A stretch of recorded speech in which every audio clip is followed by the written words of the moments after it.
Real news Haryana देखने वाले सारे दर्शकों का करण समैन के राम राम। हरियाणा के मुख्यमंत्री नायब सिंह सैनी अचानक टोहाना पहुंचे हैं और उनका स्वागत करने खातर बीजेपी के कार्यकर्ता आप देखने लाग रहे हो रोड का ऊपर आ गए। और नायब सिंह सैनी पंजाब के अंदर जाने लाग रहे थे क्योंकि हरियाणा में चुनाव हो लिए। पंजाब के अंदर वोट मांगने खातर नायब सिंह सैनी टोहाना का रास्ता पंजाब में जावे थे और रास्ता में अचानक बीजेपी कार्यकर्ताओं ने न्यू बेरा पाटिया कि हरियाणा के मुख्यमंत्री नायब सिंह सैनी टोहाना का रास्ता गुजरेंगे तो बीजेपी के कार्यकर्ता अपने कार्यालय के सामने गुलदस्ते लेकर न खड़े हो गए। और नायब सिंह सैनी आप देखने लग रहे हो गाड़ी में तय उतर लिए हैं और भारत माता के नारे जोर जोर तय लाए जाने लग रहे हैं। और उनका स्वागत ज़बरदस्त स्वागत टोहाना के अंदर किया है क्योंकि अचानक ही मुख्यमंत्री टोहाना पहुँच गए हैं। उनसे बात भी करांगे और सवाल जवाब भी करांगे कि आज अचानक टोहाना किस तरह पहुँचे हैं। और देखो टोहाना नगर परिषद के चेयरमैन नरेश बंसल ने फूल माला घाल के ने नायब सिंह सैनी का स्वागत कराया है। उनके साथ में बलदेव सिंह सैनी भी नज़र आने लग रहे हैं। और आपने बता दें कि हरियाणा के अंदर 25 तारीख का चुनाव था और अब पंजाब में चुनाव होना बाकी है। और पंजाब में चुनाव वोट मांगने खातर नायब सिंह सैनी टोहाना का रास्ता है पंजाब में जाने लग रहे थे। तो आप देखने लग रहे हो यहाँ टोहाना में नायब सिंह सैनी रुके हैं और एक घड़ी भी देकर उनका स्वागत किया जाने लग रहा है। बड़े बड़े गुलदस्ते दिए जाने लग रहे हैं बीजेपी कार्यकर्ताओं के द्वारा। तो आओ नायब सिंह सैनी तय बात करने की कोशिश करांगे कि क्या कारण रहे हैं आज यहाँ एकदम पहुँचने के। तो आओ नायब सिंह सैनी तय बात करांगे और सवाल जवाब करांगे। नहीं देखिए, अभी लोकसभा की 10 की 10 लोकसभाओं का फीडबैक लिया था। 11 कमल के फूल खिलेंगे कुरुक्षेत्र से, करनाल से विधानसभा है और 10 लोकसभा है। उन सब का फीडबैक लिया था और आगे की रणनीति भी, क्योंकि 2024 में विधानसभा का चुनाव भी है और ये चुनाव भी बहुत बड़े मार्जिन के साथ भारतीय जनता पार्टी तीसरी बार सरकार बनाएगी। और जो काम डबल इंजन की सरकार ने किए हैं वो ज़बरदस्त काम डबल इंजन की सरकार ने किए हैं। आज लोगों की अपेक्षाओं के ऊपर ये सरकार खरा उतरी है। कांग्रेस के समय में जो भ्रष्टाचार होता था, जो भेदभाव बरता जाता था, गरीब व्यक्ति का शोषण किया जाता था, इन 10 वर्षों में इस सरकार ने गरीब व्यक्ति को भी सम्मान दिया है और उस भेदभाव से भी लोगों को निजात दिलाई है, क्षेत्रवाद से भी निजात दिलाई है।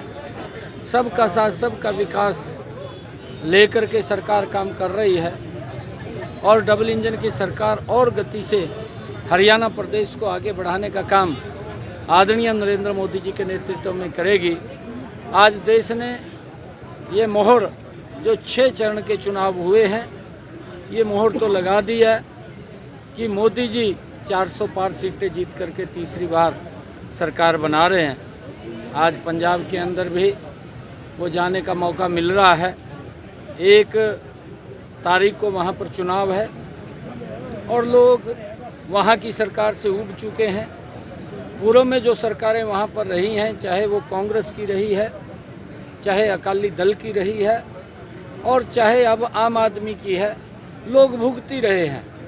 उनके जीवन के अंदर कोई सुधार लाने में वो सरकार नाकाम रही है।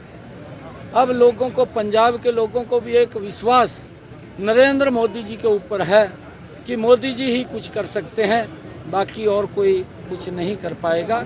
और आज लोगों का वहाँ पर एक मूड बना है और लोग मोदी जी को वहाँ पर बहुत भारी संख्या के अंदर सीटें दे करके और उस 400 पार के आंकड़े में पंजाब भी भागीदारी अपनी अर्जित करेगा। और आने वाले समय के अंदर पंजाब में भी पंजाब के विकास के लिए और पंजाब पूरे देश के अंदर एक अग्रणी प्रदेश के रूप में वो विकसित हो, उसको लेकर के आदरणीय नरेंद्र मोदी जी के नेतृत्व में उसका पूरा का पूरा सारा सिस्टम तैयार किया है। उसका रोड मैप तैयार हुआ है और प्रदेश पंजाब प्रदेश के लोग, मुझे पूर्ण विश्वास है 1 तारीख को भारी बहुमत के अंदर नरेंद्र मोदी जी को वोट देंगे। कांग्रेस 10 के 10 सीटों का दावा कर रही है हरियाणा में, 10 से 10 सीटें जीतने का कांग्रेस दावा कर रही है। ये पिछली बार भी कांग्रेस ने दावा किया था 2019 के अंदर, तब भी ये बोलते थे, परंतु तब भी प्रदेश की जनता ने उनके जो कार्यक्रम थे, जो उनकी नीति थी, जो उनकी सोच थी, उस सोच को भी नकार दिया, उनकी नीयत को भी नकार दिया, उनकी नीति को भी नकार दिया। और 2019 के चुनाव में 0 सीट इनको देने का काम कांग्रेस को किया था। अब भी इनके पल्ले कुछ नहीं है, क्योंकि इनके नीचे से जन विश्वास उठ चुका है।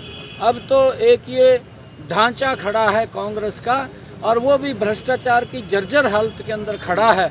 जब 2029 का चुनाव अगला आएगा तो उसके अंदर वो भी ढह जाएगा, इनके पल्ले कुछ नहीं। सुबह आपने कॉन्फ्रेंस की थी सर कि जो चुनाव के अंदर कई अधिकारी ऐसे पाए गए जिन्होंने निष्पक्षता के साथ काम नहीं किया, कुछ ऐसा बताया? बिल्कुल उनकी हम जानकारी ले रहे हैं कि जो व्यक्ति जिन्होंने द्वेष भाव से काम किया है तो उन्होंने जवाब देना पड़ेगा। सर हरियाणा भर के साथ साथ सुभाष बराला की टीम का टोहाना में किस तरह मेहनत मानते हैं आप?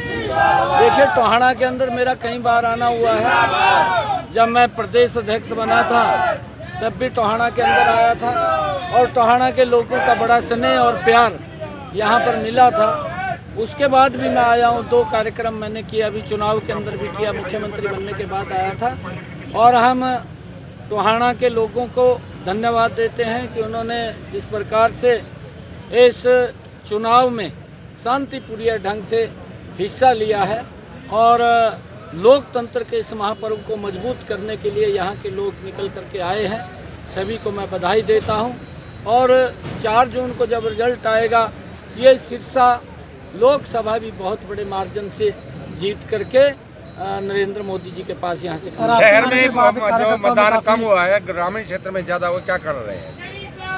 देखिए, क्योंकि कई परिस्थितियाँ हो सकती हैं कि गर्मी भी भयानक है, और गर्मी का भी इतनी तपती गर्मी के अंदर बड़ी दिक्कतें आती हैं, फिर भी लोगों ने बाहर निकल करके लोकतंत्र के इस पर्व को मनाने का, उसको मजबूत करने का काम किया है, और सभी को मैं बधाई देता हूँ। आपके आने के बाद कार्यकर्ताओं में पहले से ज़्यादा जोश है, ऐसा क्या कर मानते हो आप जब से सीएम बने?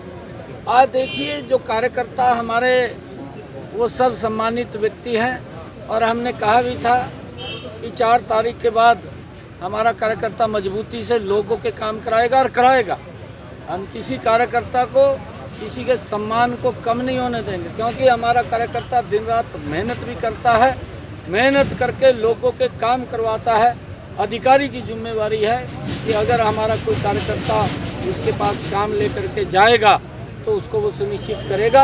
अगर कहीं टाल मटोल करेगा तो फिर अधिकारी को उसका जवाब देना पड़ेगा।